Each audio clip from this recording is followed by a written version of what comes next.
Hi everyone, welcome back to the Eggplants and Peaches podcast. As you know, this podcast is brought to you by a Melbourne-based not-for-profit volunteer organisation, Global Health Youth Connect, which is associated with the University of Melbourne. We acknowledge that we are recording this podcast on stolen land and that traditional custodians of the land on which University of Melbourne sits on, the Wurundjeri people of the Kulin Nation.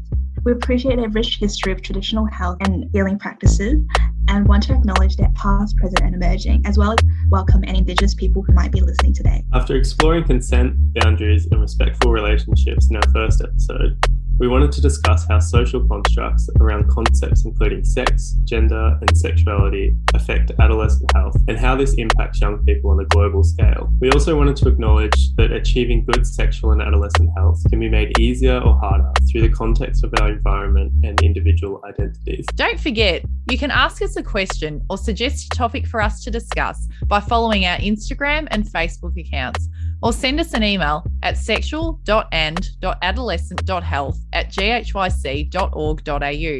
All links will be available in the description box below, or alternatively, you're welcome to leave a query in the comments section. We hope this podcast series not only provides a safe space to discuss sensitive topics, but also raises awareness and empowers youth to be allies in this space. We would like to warn our listeners that we may discuss sensitive and triggering content such as mental health and sexual assault. Resources will be provided for those that may need to seek help or advice from professionals and organisations, as always in the description box below.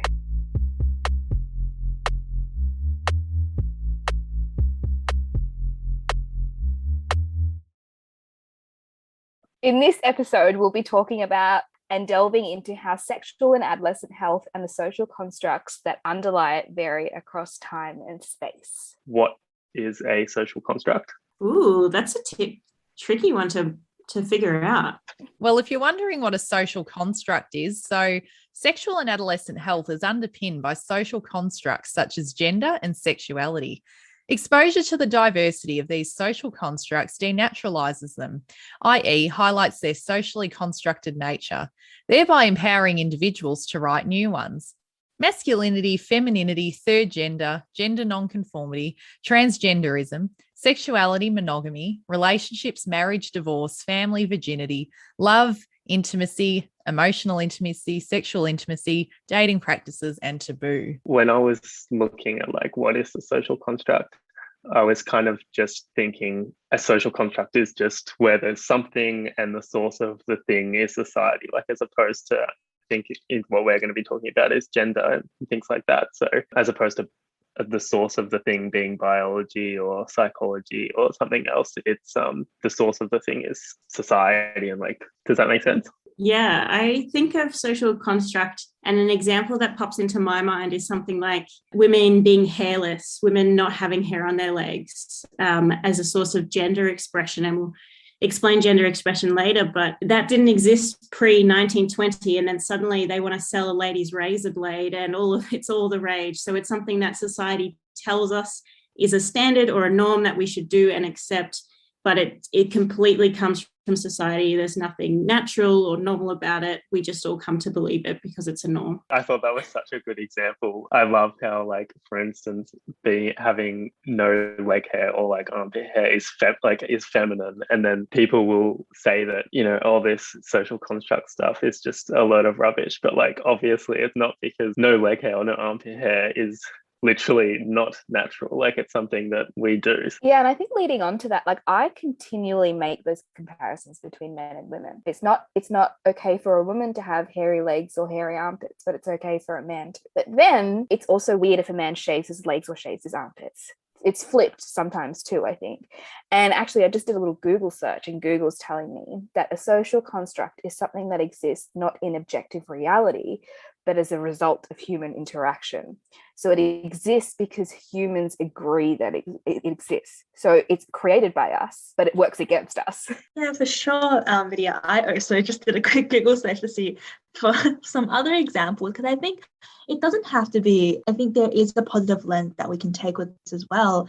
there are many social constructs that without it, society wouldn't function. One that I looked up was currency, right? It doesn't have any inherent value. It's just a piece of plastic in Australia.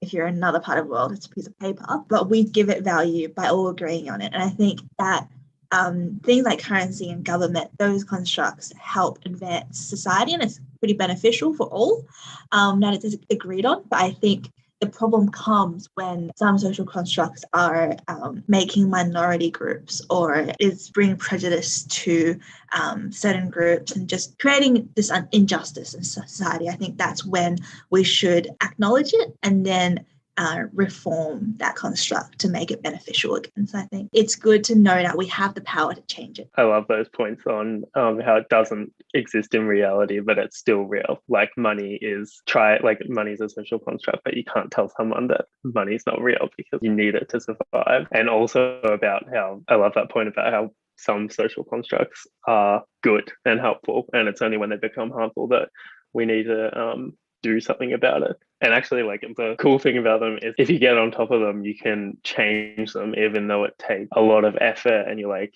I guess it's kind of tiring to be constantly checking what you're saying and trying to redesign. Like, eventually you get into a new habit where it's not weird or anything. What I want to contribute to this discussion, and it got me thinking, I find that our generation are really progressing, socially with constructs. I find that in this century in particular, and looking at, the younger generation, I find a lot of social construct are being, like, past social constructs are being challenged and being changed. And I find that the younger generation, we're bringing, like, I guess, a new perspective or a new change to traditional social constructs. And that's the thing I find really interesting in terms of things like sexuality and gender and all sorts of things. Everyone's got different things they identify as, and people are very respectful of that, or some people. And I find our generation is really progressing in terms of the changes and challenges of past social constructs and the incoming of new ones. It's interesting that we're talking about, they and them, because I saw something on social media the other day. I think it was on someone's Instagram story, and it was a scenario, and it was like, okay, say for example, we're at the gym, we're about to do an exercise class, and someone's got their stuff on the floor, but we don't know whose stuff it is. So it was like easier to say, oh, that's their stuff on the floor, I don't know whose it belongs to. But as soon as as someone identifies a certain way and would like the pronouns to be their, theirs, and them, it's much harder to use that. And it was really interesting to kind of see it from that perspective. When we don't know who they are, it's easy for us to refer to them or call them with their, or them. But when we know that they're choosing to use those pronouns, it's much harder for us to use that. And that was just really interesting for me to kind of wrap my head around. I don't know. What do you guys think? Yeah, completely. Because we're sort of fighting, once again, a social construct. We're fighting how we've been socialized and brought up. We're looking at somebody and instantly our brain is automatically making determinations about who they are as a person. And let's get into that. What are the kinds of things that we're looking at? We're looking at their sex, we're looking at their gender, we're looking at their gender expression, and potentially we're also thinking about their sexuality. And these are all informing our brain, and we make these decisions automatically because we've been trained to do that in our minds. So who thinks they want to have a crack at pulling apart gender? The unicorn is the next level after maybe even gingerbread 2.0. I think it might be like 3.0. So the gender unicorn there's 5 different scales, and the first is gender identity. And you've got a series of arrows, and you decide the degree to which you are female, woman, girl, the degree to which you're male, man, boy, or the degree to which you're other gendered.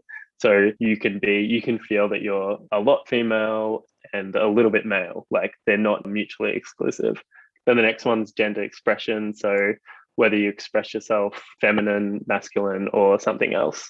And again, you can maybe sometimes, or like at the same time, you can express yourself both as feminine and masculine, which I think that I remember like maybe it was like a model or something with a beard. Do you guys remember that? I don't know if I'm remembering correctly. Are you thinking about the Eurovision I think winner? So, yeah. Yeah. Big example of someone presenting both masculinely and femininely at the exact same time, like simultaneously. Third is sex assigned at birth, female, male, or intersex. And then the fourth one, physically attracted to women, men, and then other genders.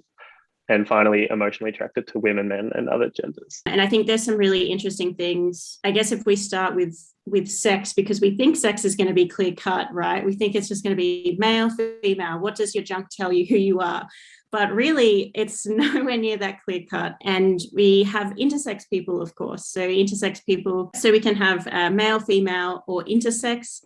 So intersex means that your chromosomes, your hormones, or your genitals might be externally male, internally something else, or your chromosomes might be, so we know women are XX, men are XY, you might be XXY. So you are extra special, and you might have different hormone compositions. So there's all kinds of different ways that our bodies can express themselves, and male and female reproductive systems, whilst you might think that they're quite different, they're actually quite similar because we all have the same set of components. They just end up moved into a different location. So yeah, it's pretty interesting. For sure. We had a whole unit last semester on this in uni, and it's crazy. The first thing I didn't expect is sexual, like not really education, but just this lecturer, the first thing he said when he opened up that lecture is there's no such thing as just binary male and female in terms of sexuality. It depends on how much, like Grace said, our hormones are expressed, how we're biologically structured, like with the X and Y chromosomes.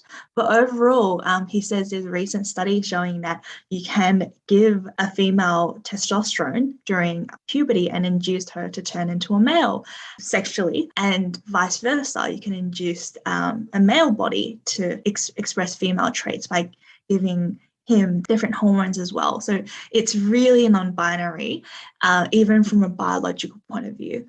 So I think we're really shifting our way of thinking about it, and even more so into the future. Really cool fact that I learned today, which is that between 1% and 2% of people are intersex, and that's the same percentage of people that have red hair.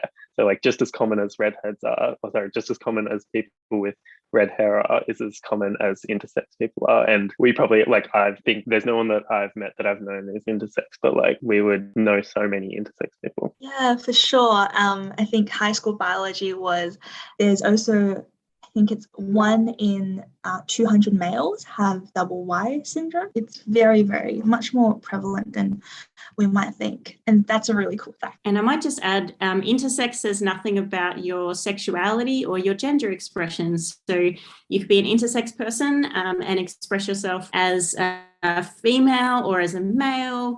You could be bisexual, lesbian, gay, however you want to express yourself. Intersex does not define who you are in any of those identities. Yeah, I was just going to add that, I suppose the conversation around gender and, putting it within, social constructs is still relatively new for me. I still feel like I'm learning a lot. Obviously, under the sexual and adolescent health title, I feel like I'm really comfortable with some topics, talking about sex and health. But when it comes to masculinity, femininity, gender, and the gender constructs as well, it's still a learning process. So I suppose when I kind of process information, I like to use analogies, and having a look at the gingerbread persons with the diagram, and looking at sex, just because you're born with a penis or vagina doesn't mean you identify as the genders associated with them. And I suppose the analogy that I would use is, just because I'm born with black hair, I can easily change the color of my hair. It doesn't mean that I have to stick with that. So that's kind of how I'm processing it at the moment, kind of using those kind of analogies, and hopefully this kind of conversations gets people listening kind of to think about it in those ways too. Because I know that some of these topics can be quite sensitive, and we're all learning. But yeah, that's just kind of how I look at it, that just because you're born with a certain body part or hair color, you can change it. You can be who you want to be. You don't have to identify with what you're born with. I think that's a beautiful point. And I think in acknowledging that we're all still learning about different gender expressions and different sexual expressions, you can also change your gender and sexual expressions throughout your lifetime. That's totally normal. As you experience new things, as you take in new information, you might have a realization about yourself or feel more comfortable using a certain label. But that doesn't have to be the label that you live and die with and that's printed on your grave. You can absolutely move through different identities throughout your lifetime, and that's completely your choice how you want to identify and express yourself. My question for everyone, been thinking about like the pervasiveness of gender norms, but do you guys have any kind of examples like that you can think of? Yeah, because it's like gender norms in a nutshell. It's damaging for both male and females. I think that's what we don't often think about. I was introduced to the subject by a TED Talk in 2013. I was year 6 at the time.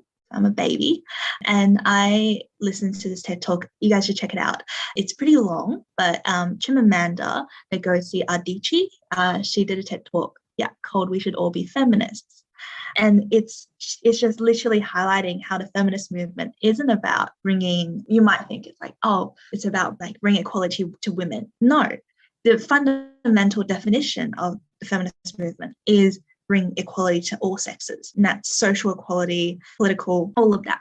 So I think, she wrote an awesome book as well.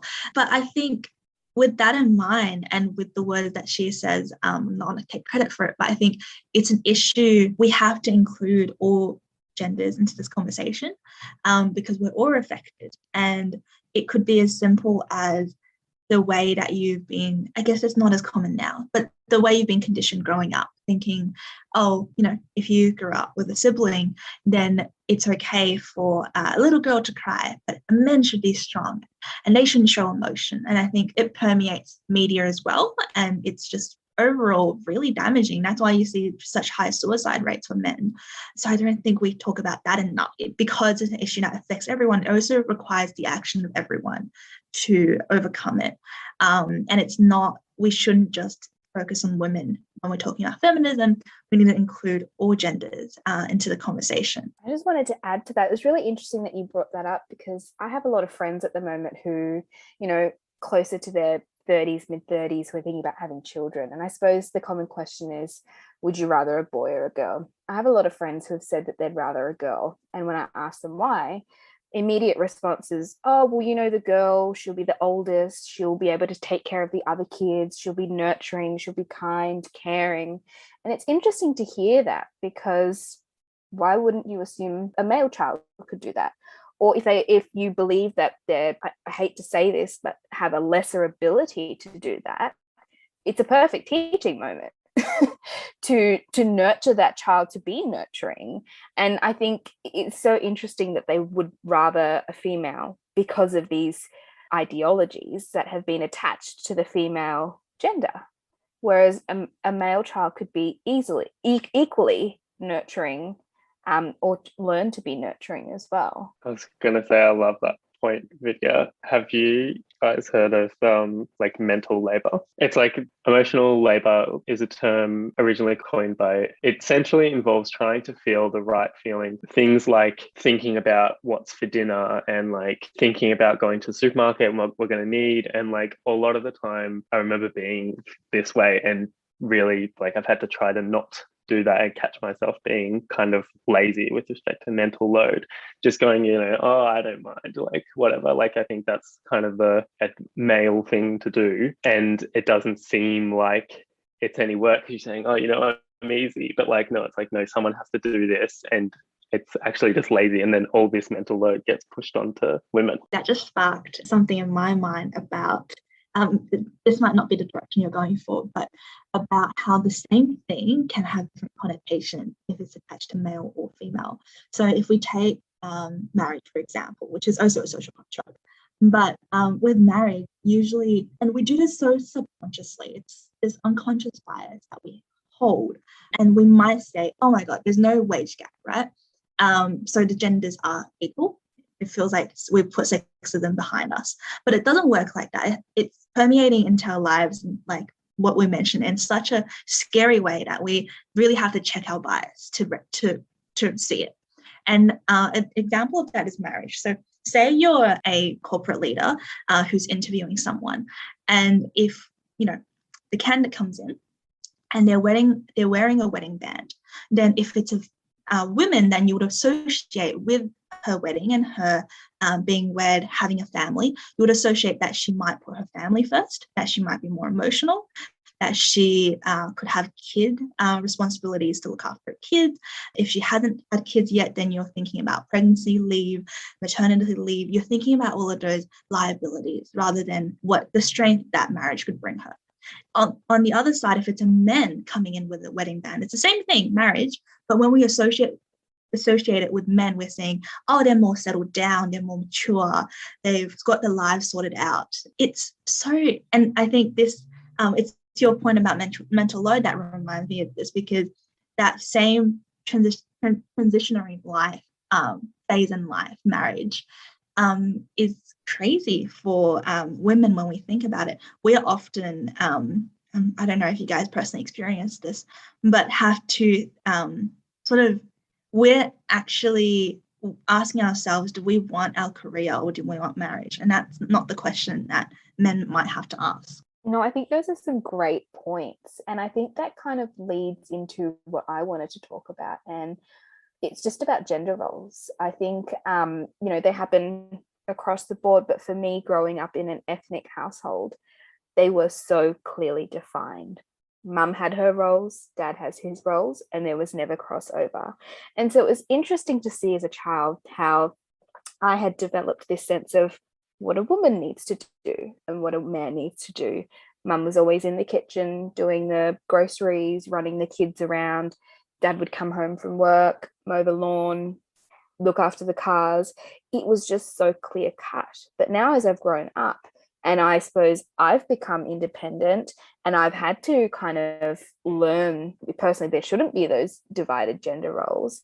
It's just really interesting to see the change over time and the acceptance that these things actually, we shouldn't be separating, that anyone can go do the groceries, anyone can look after the cars, anyone can go mow the lawn. And it's nice to see now when I look at my friends' relationships that those gender norms don't really exist. It's whoever does it, whoever needs to go to the shops will go to the shops. So it's interesting to see how, I suppose, culture as well is brought into the mix of it, and how it can stick with people. Like for me, I think I've been able to kind of come out of that way of thinking, but for a lot of young people, it still exists, that these gender roles are still sticking around for them.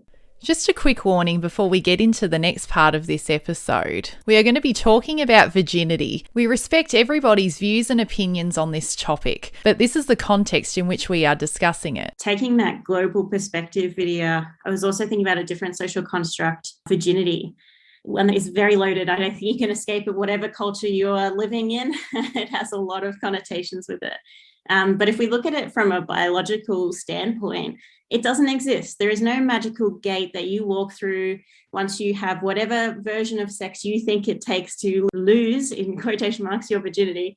You haven't lost anything. There's nothing that has changed. And when we look at the hymen, or what we think is going to break during penetrative vaginal intercourse, it's actually a membrane that has lots of holes, maybe one hole, maybe a few. It's not necessarily going to be torn. Yes, it can be torn, but it won't necessarily happen during sexual intercourse.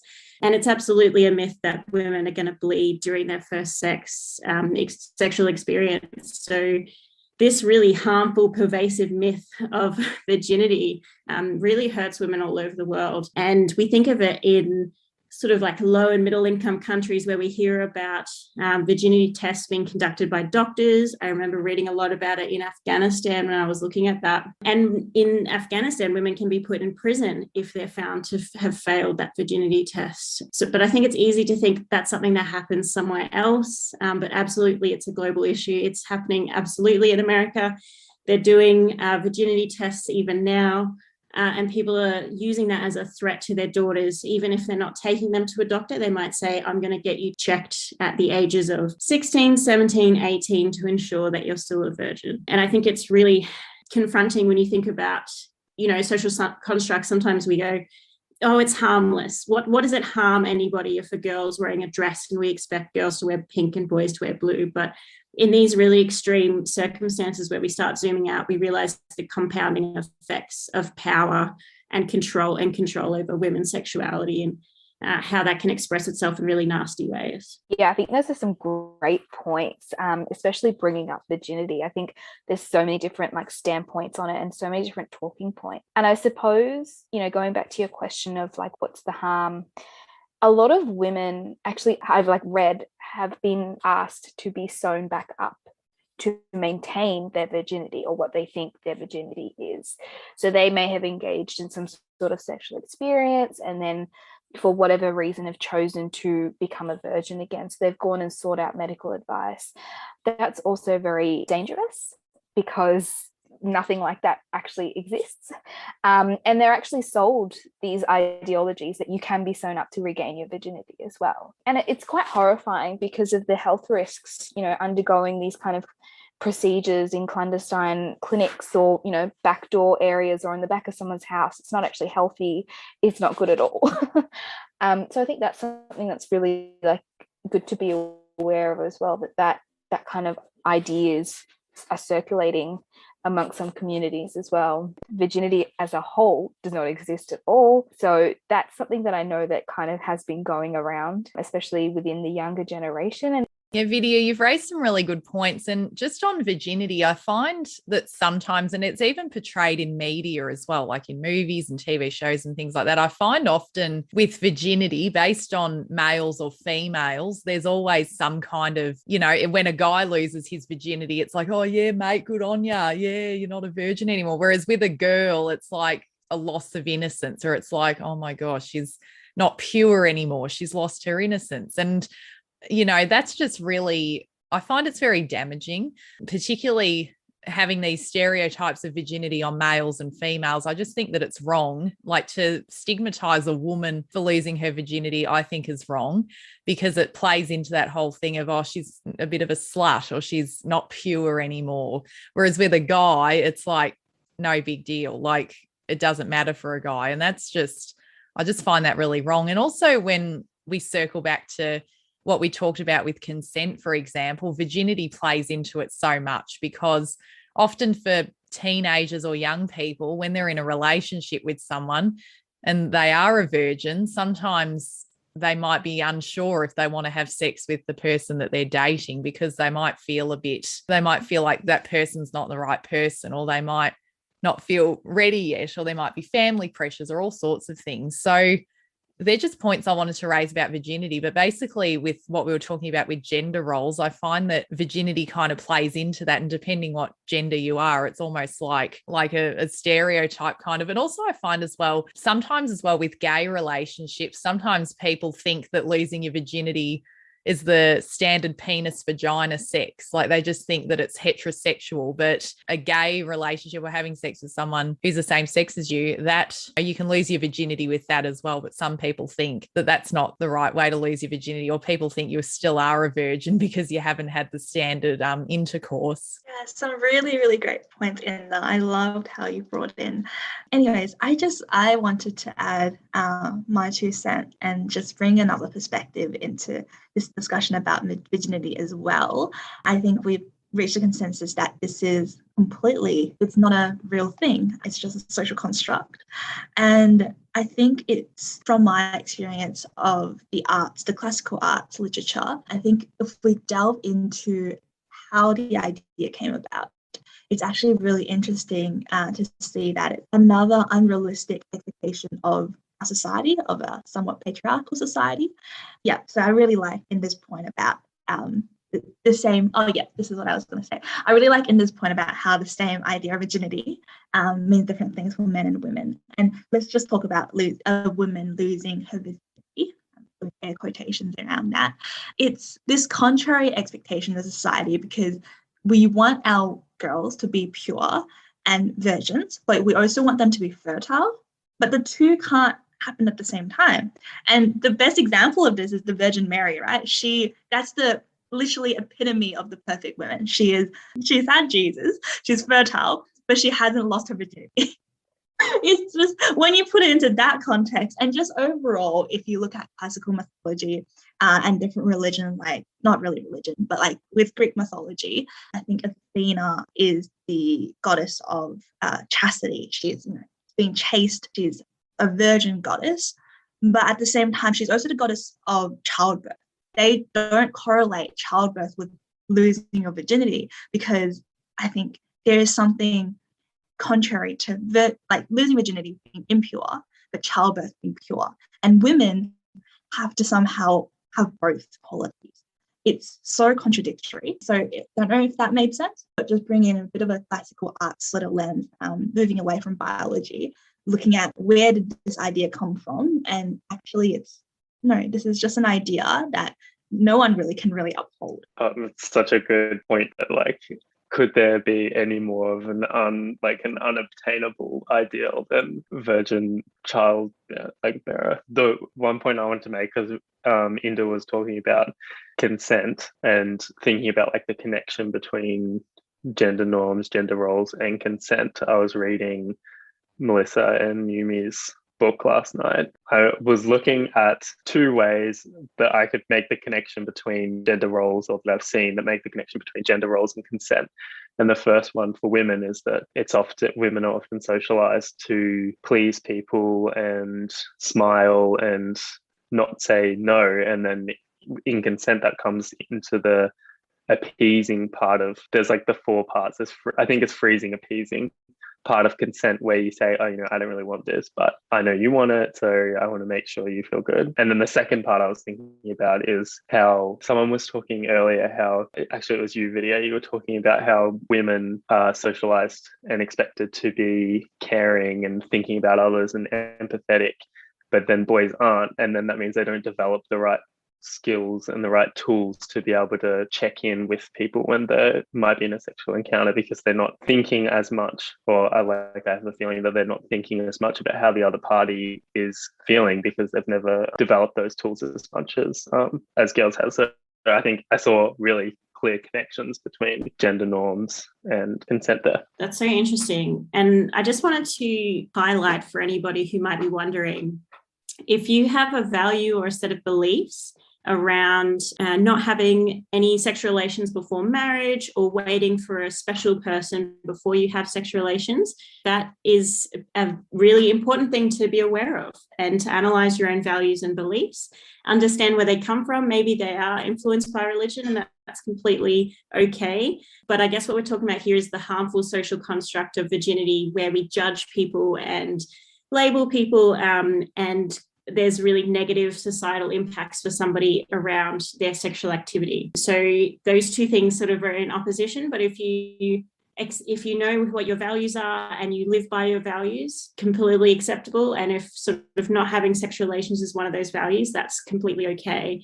But it's just trying to make that distinction between when we judge somebody for doing what we perceive as the wrong thing, and virginity can really be tied up with that shame and stigmatization. So I just wanted to add, in talking about gender roles and from a global health perspective and sexual and adolescent health, I do find that in movies, TV shows, that the females are always told to abstain, whereas the males are celebrated to engage and supported in their engagement with sexual experiences. So, for example, a girl in a TV show, whoever might tell her, oh no, maybe you shouldn't engage in that behavior, but a guy's handed a condom and being like, here, have a go, have fun, just be safe.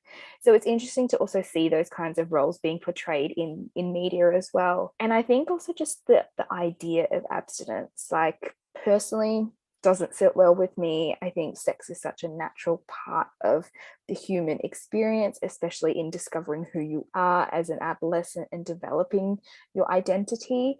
We can't tell, I don't think it's right to tell the younger generation to abstain. I think we need to support them to make informed decisions and informed choices, and hope that they do what's best for them. I was thinking about Grace's point, and it's something that Melissa brought up as well, that if you might be religious or from a certain cultural background, and something feels like you'll have different values and they'll feel natural to you, and that's totally fine.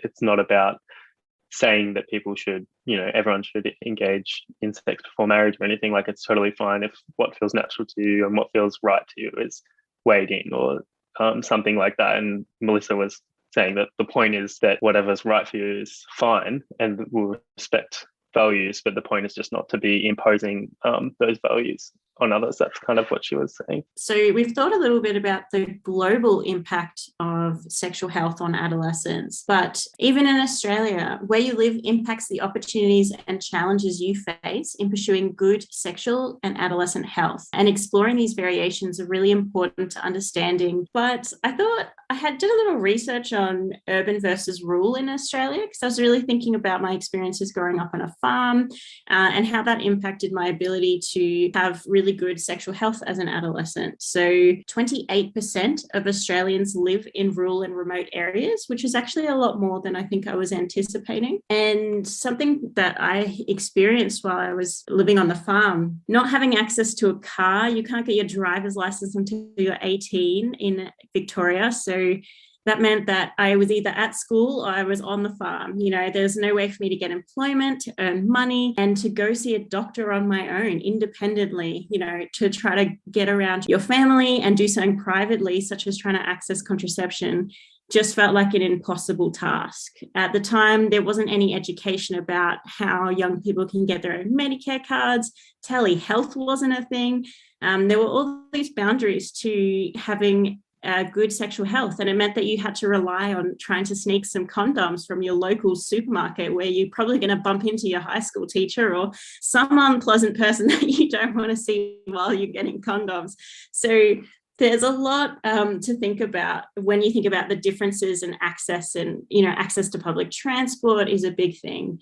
And then, you know, you compound that with, if you're then trying to seek an abortion or something else like that, that also has another layer of barriers, which I think telehealth is really helping with there, and access to medical abortions, where you can take a tablet and sort of have your abortion privately in your own home, is really important in those rural areas where you can't go to a surgery or a doctor's office. I was a townie, Grace, but I also lived in a really small rural town, and like I remember thinking about like when people would go, like my friends or girls or boys would buy condoms or period products. When people would go buy condoms or something, it would be, you know, like, oh my gosh. Like now I think one good thing is that we have those self-serve checkouts. So like I remember back in like my day, which was only like 10 years ago, not even, there was a real big chance that you would know the person that's at the checkout. What you were saying, I was like, yeah, that's totally the whole thing about anonymity and like not being able to do anything privately in a small town. It's really resonated with me. And I think to add on to that, like I think in this day and age,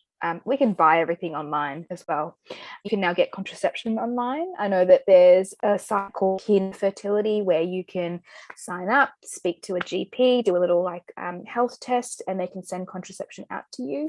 Similarly, you can buy condoms and lube and toys and everything online now, whereas 10 years ago, you probably wouldn't be able to do that. So things have really progressed now, but yeah, there's still a lot of disparities and work that needs to happen to make sure everyone has equal access to sexual health. I also really like how these days, whenever you buy something online, whether it's female sanitary items or, you know, condoms or even like sex toys or anything like that, often you can get them sent to you in a discreet package, which is really good. I think that's really good these days. If you want something for you but you don't want any judgment or people to see it, it's really good that there's, you know, that they do it now in discreet packaging. I think Amy's going to show us some of her discreet packaging. What does it look like? So the overall, I think the whole experience, they don't put and with, I think I've shared this in the first episode as well, but with Uni Melb, they give you a free subscription to contraception, as well as lube, dental dams, condoms, and I think you can access that and get the latex-free option. It's like about $10 a month. They just send it to you in an envelope that has the Uni Melb logo. I'm sure there's an equivalent to other universities as well. So looking into the community, it's really unfair. These sort of things are more, I see it more as well in urban areas rather than rural. So we really need to do some work in promoting sexual health in rural communities. But yeah, in terms of sex toys, I recently got into them and the packaging are so cute. Like it's so aesthetic. And it's just so nice to know that it's normalized now, women seeking pleasure. It's not something that's, or at least within my own friend group, it's not something taboo to talk about. Oh, I like this product. I'll buy it for you for your birthday. So it's really, I think it's really great to see those advancements and shopping online, sex toy shopping.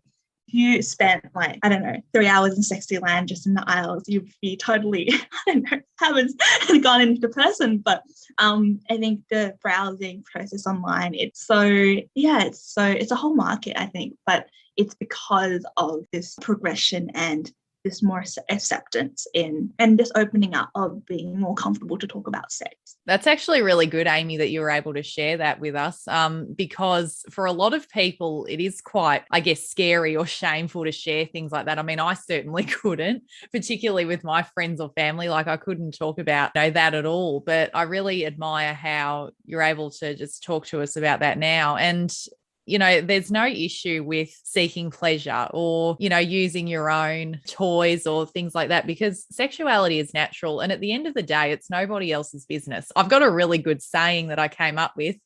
Everybody's sex life is nobody's business. Thanks. I love that, Inda. I will be using that in the future. Oh, please do. Yes. I suppose I just wanted to come back to your point, Grace, growing up in a rural town. Do you think then that really it comes down to the education system to do a bit better for us in educating adolescents, but also the wider community about sexual health? And I've always been a strong believer in thinking that, these products should actually be available at school, period products, or feminine hygiene products and condoms. Like, do you think that would have kind of changed the narrative for you a little bit if they were freely available, at your school? Really quickly, before Grace answers, they are now. I recently just finished high school, and in 2019, they have free sanitation products, like in the dispenser in all the toilets. So yeah, that's amazing. I think there's so many layers to the issue, and I guess I'm thinking now in like an intersectional framework as well. So not only was I in a rural part of Victoria, but was also at a Catholic school. So, there's then another layer of barrier on top of that, access. So yes, I would love to see it in schools. I'd love to see more nurses based in schools so that people can get confidential access to healthcare, whether that's for their mental health, for their sexual health, or their physical health, whatever it is, to be able to have private, accessible healthcare is so important, no matter where you are. And the school does make sense because, you're there. You're that captive audience. But I do agree, I was looking at some stats. So 75% of LGBTQIA plus youth in Australia experience homophobic abuse, and a lot of that's happening within schools. And I think it comes down to, both young people and teachers identify this as an issue, but very little seems to be getting done to actually point it out and stop it and say that's not acceptable. That's a form of bullying and harassment. And if we acknowledge that it causes such high rates of depression, anxiety, self-harm within these communities, and then that amplifies if you have, maybe you're Indigenous, you're in a rural or remote area, or you suffer other mental health, or you have maybe your family comes from a background where they can't support you and pay for that healthcare. When you compound all of these issues on top of each other, that's where we see those really high suicide rates in young people and certain groups of young people. So I definitely think education is super important, and normalizing, letting people be themselves, express who they are, not have to hide it away. So that when they do need help, they'll be listened to and they can get it when they need it is really important. But I was going to ask you earlier to kind of define intersectionality, because I think that's such an important thing to understand. So intersectionality, it really comes up when we think about feminism, because the first or the second wave feminism that we think of in the 60s, we think of women getting out there, marching on the streets and demanding respect and equality in the workplace and in the broader society. But when we think about that, really it was white women. It was white women who were empowered enough to go out there and make a stand and ask for what they wanted. But a lot of identities were left out of that who were suffering different experiences. They had different needs and different demands. And I think one of the clear ones that came out of that was, white women in the 60s were fighting to get into the workplace and for equal pay, whereas Black men in the 60s were saying, I'd love to be home with my children, looking after my children. So, everyone's got a different experience and different needs. And feminism in the second wave really didn't identify or address those needs. So as we move forward in this third wave, we're trying to apply that intersectional approach where we look at different identities and we recognize that when you're carrying multiple identities, you're carrying different barriers and different struggles, and they compound and they become harder as we have more issues and more prejudice, more discrimination, different things. So. The way my literature teacher put it when we studied this content was, no one is like, if you think about being in the middle, like no prejudice at all, in the middle of the circle is this upper class, Yale education, living in the US white men. That's middle age. No one's like that, or very few is like that. And as you move up the circle, all of your attributions would contribute to you being more and more marginalized. So say we're women, we're people of color, we might come from a low socioeconomic background, all of those pile up, like Grace mentioned, and no one is left out of this question because very few are in that middle of the circle. I just wanted to go back to your point, Grace, about, you said kind of giving everyone what they need. And I think that really brings into question, like in terms of health literacy and achieving health standards, is the conversation between equality and equity. I think a lot of us, when we talk about equality, it's like, all right, let's give everyone the same thing. That's great. We're giving them resources. But I think that's where equity comes in. It's like, okay, this certain population, these are their needs. But when you compare it to another population of people or a community, their needs could be completely different. And I think that's why equity is so important when talking about health. It's giving what people need to achieve the same standard. So I think when we talk about sexual and adolescent health, that really is a conversation that needs to be had across all forums, whether it's education or learning about different gender roles or whatever it might be. I think equity is what the focus should be on, rather than equality, because giving everyone the same thing, that's great, but making sure that everyone is reaching the same standard regardless of the resources that it takes, that's the big thing for me. So well said. So the sort of example that we saw was equality is giving everyone a bike to go to school or just to travel somewhere. And then equity is realizing that, little kids might not be able to ride a bicycle, or people, senior members, non-able-bodied people might not be able to ride bicycles. So giving them actually the mode of transportation that suits them to get to a destination is what we want, rather than giving everyone the same thing, which is what equality stands for. Fun fact. The Hijra population in India identifies intersex, asexual, or transgender individuals. This community is officially recognized as India's third gender, being considered neither completely male or female. It is believed that the Hijras have been around since the beginning of recorded human history. Unfortunately, the Hijra community faces a great deal of discrimination despite being around for many years now. The term Hijra is often used in a derogatory manner. The Hijra community face extreme discrimination in health, housing, education, employment, and law. In 2014, the Supreme Court recognized the Hijra people as a third gender in law. There is an option for Hijra people on passports and official documents now. All right. Well, hello, everybody. Today I'm going to be talking about, now we've been talking a lot about, gender identities and different cultures, and we've been talking about it a lot in a global context. And right now I'm going to be talking about Indonesia. So I found out about this when I was studying a unit last year at university. I was studying a global health unit, and they mentioned about the South Sulawesi Island in Indonesia.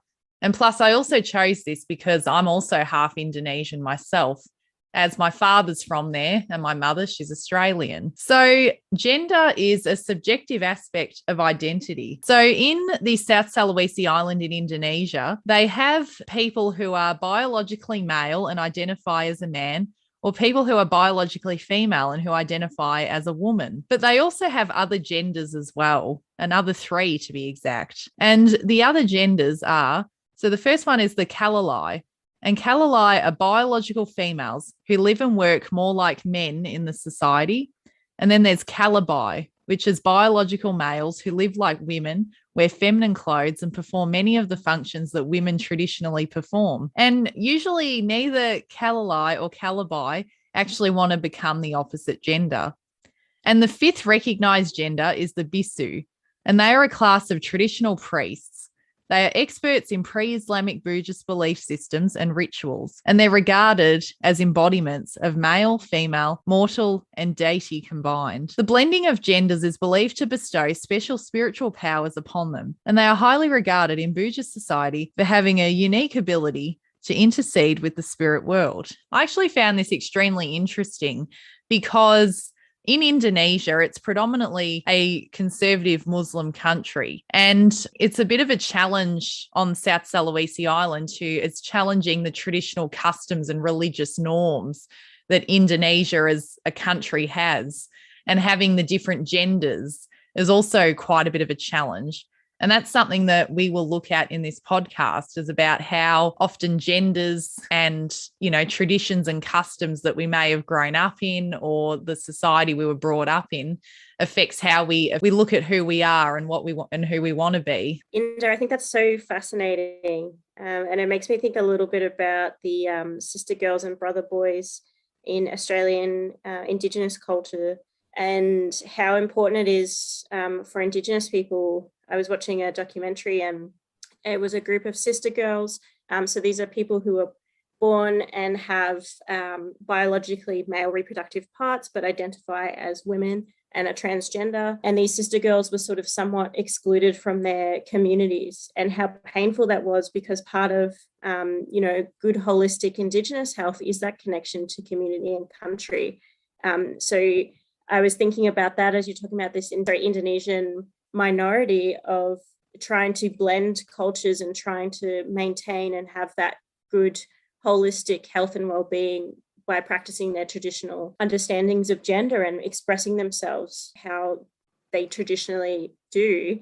But then the conflict that occurs when we're trying to mix cultures, and recognizing that to have holistic health, we need to be able to express ourselves through our traditional identities, and the difficulties in trying to find a way to bridge that gap that can sometimes occur when you're trying to express yourself, but also be a part of your community. I was just going to say, it's really interesting to note the role of religion within the discussion of genders and the different genders that are on this island. I suppose because, when you look at Islam in other countries, it's probably not the same, much more conservative from in other countries, and there's not a lot of consideration of other genders or other ways of being. So it's interesting how Islam is also practiced in this area as well, but they allow for that kind of freedom of gender identity, I suppose you could say. So to continue Vidya's point about religion, I think it's quite important for young people growing up to reconcile, because like we've mentioned, religion and culture do intertwine together to form part of our identity and part of our sense of belonging. So it's really hard to reconcile who you are and make it to fit the narrative of your religion, or to be accepted in that community. I think it is challenging, but we just have to keep in mind that you're not in this alone.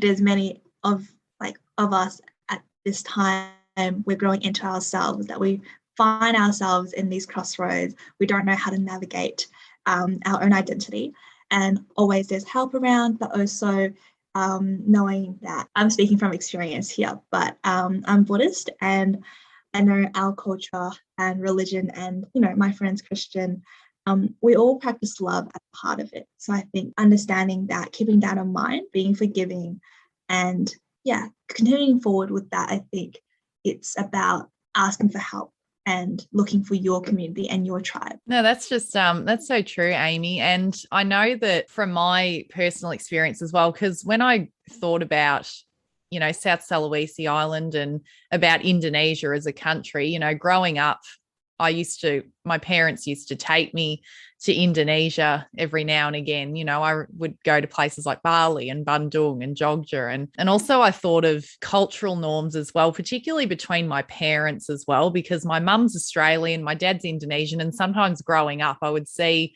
I guess, a contrast or clashing of cultures. Like sometimes whatever my dad would say, mum wouldn't necessarily agree with it or understand because she's Australian and that's not her sort of culture, or something that mum was interested in, for example, or something that mum told us about, or anything that was an Australian kind of thing. Sometimes my dad wouldn't understand it. So often growing up, I would see kind of the clashing of an Australian and Indonesian culture. And I always found that I was somewhere in the middle. And particularly growing up in Australia, for me, I am Australian, it's who I am, but I haven't got like the Indonesian sort of side of it, but I'm sort of in the middle when I saw like my parents growing up. And even like as a child, I didn't even learn the language because, I wanted to be more Australian. I didn't really want to learn the language. And my parents were very fluent in speaking it and they wanted me to speak it, but I just didn't want to because I just wanted to fit in, to the Australian society and to be able to speak English. So I kind of rejected the Indonesian language. And looking back on it now, I do regret it. And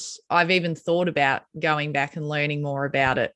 And even when I think of, as I grew up as well, my dad was very conservative with me. Like I remember when I was 14 and 15, I used to wear like, short shorts because that's what teenagers wore. And I remember every time I wore them, Dad would always take off his jacket and cover my legs because he didn't want people seeing my legs because my shorts were too short. So that's something I think of, when I think of this as the conservative culture that I was brought up in with my parents, and also the clashing of cultures between my mum and my dad. Yeah, I just wanted to add to that, like I could totally relate into like coming from Indian Sri Lankan background. It was the same, like even though I grew up here, it was always like, oh, just be aware of what you're wearing when we're going to like cultural events. And I remember putting on clothes and mum would be like, oh no, like let's change them, let's wear something else. And I think I was more tolerant when I was younger because I had less of awareness of perhaps why she was doing it. But as I got older, I used to resist a lot. Like, why can't I wear what I want?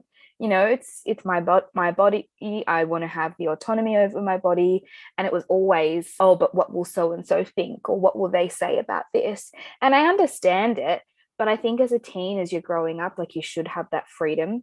Like I don't think I was being overly disrespectful by my dressing, but yeah, I can definitely relate to that. And I remember when I went to India the first time, I was shocked by what they wore because they were so modern, like so much more modern than, how I would dress.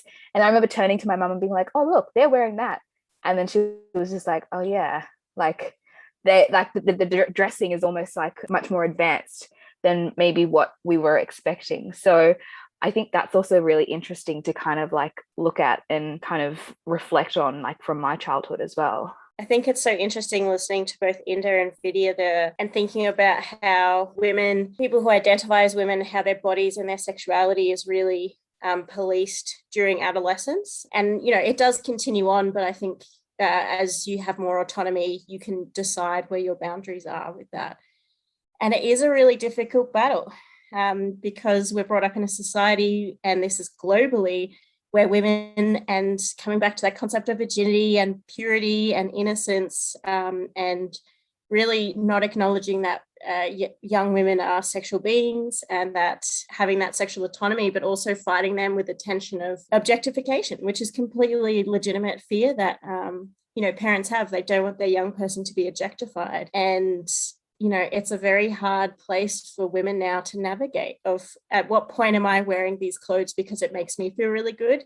And at what point am I wearing these clothes because society has sort of demanded this of me, or society expects this of me? Such a hard tension to fight. And I don't feel like we have any good advice for young people trying to navigate this. Yeah, definitely. And I love your point on objectification, because I think that's what, now as an adult, when I reflect, that's what the basis of the whole, being cautious around dressing. But I think that also raises the point of, we're so quick to ask women or individuals who identify as women, for them to cover up rather than teaching the opposite sex not to objectify us. So even now, like my question to my parents or whoever else is, well, I should be able to wear what I want, but we should also be teaching the other person who's looking at the way that I'm dressing to not objectify me, to not make me feel unsafe or uncomfortable. It goes both ways. Like, I don't think the onus should always be on the person who chooses to wear what they want to wear. Yeah, for sure, Lydia. I'm always bringing in the literature perspective. I'm in a biomedicine course, so it really betrays my roots. But I love literature, and I still remember how much, when you actually look into this, how much media plays a role into this objectification and perpetuates it. So one example, a very good one that my teacher used to use was the difference between Harlequin in Suicide Squad versus her in Birds of Prey. So when you do a direct comparison, it's the same person, but the way that each shot by shot is taken, one has a very specific, in literature we call it a male gaze. That's very, very gendered.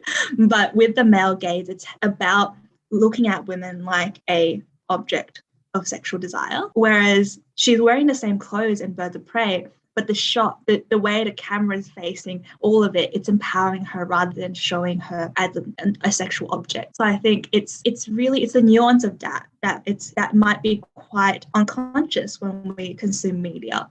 But I think we have the responsibility to be more conscious about how media is portraying women, non-binary, just minority groups, and also men. What way is that image shown to us? And should we be accepting of that and taking that as a norm? That's the correct thing to be showing. I guess it's a good time to talk about how globalization has meant that first of all, tensions between cultures are a lot more prominent for young people, both because they have access to the internet and also because migration's so much more prevalent now. Especially if you're in an urban area, you will meet like so many of your peers will be from diverse backgrounds. And I think compared to maybe our parents or their parents, young people today have to think a lot more about their values, and they have to operate in that kind of space of tension a lot more than maybe our parents did. And then the second part of the thing I wanted to say on Amy's point about the media, I was just thinking like a lot of our media is driven by the global economy. So whatever values are instilled in that, whether that be probably Western values. It sort of portrays this is how it, in literature terms, how the dominant discourse functions, and this is what the majority looks like. But when we experience our own lives, in fact, not the majority. That's not what our lives look like, but it's this sort of impossible thing we have to aspire to. Yeah, and I think that's quite damaging. Everywhere, if you have prolonged experience of low socioeconomic status, you're much more likely, up to 4 times as likely for boys to go through puberty earlier. So in discussing global health, I thought I would discuss a movement that I've recently come across, and it's called She Is Not Your Rehab. And it was literally started by a guy in his barbershop based on his own personal experiences and trauma. And really his aim at his barbershop was to provide the men who came into the shop to provide them a safe space to be seen and heard without judgment. So he was starting to kind of, provide this safe space to just have conversations about life, about families. And it really took off because he started to notice that there was a great need for a safe space for men to discuss, past trauma, and just to have a safe space to catch up with friends. So he started this movement called She Is Not Your Rehab. And it's the little tagline for his movement is one man's journey to healing and the global anti-violence movement he has inspired. So I just wanted to read the foreword from the book, which I think really summarizes his passion and his motivation to creating this movement. So he says, I wrote this book on behalf of every kid who ever lived in a home of violence and abuse, the ones who had all their dreams kicked out of them. I wrote this for you because I am you. And I'm here to say that it's possible to change the narrative. It's possible to eventually be everything we never got. I'm living proof that a kid raised in violence and abuse for the first 15 years of his life can dream of being something else and then be something else.